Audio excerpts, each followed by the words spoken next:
এইভাবে বেগুনি বানিয়ে দেখো, একদম দোকানের মতো বেগুনি হবে, লাল লাল মচমচে। দেখো বেগুনিগুলো কেমন ফুলে উঠেছে।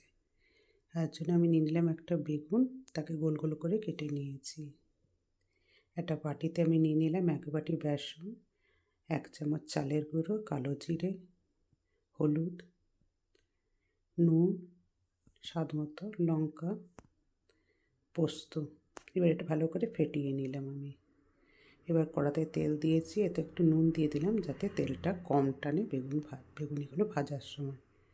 আমি বেসন মাখিয়ে বেগুনগুলো ছেড়ে দিলাম তেলের মধ্যে। এবার এগুলোকে একটু উল্টো করে দিচ্ছি। দেখো একদম লাল লাল ফুলে উঠছে বেগুনিগুলো। এইভাবে আমার সব বেগুনিগুলো তৈরি হয়ে গেছে।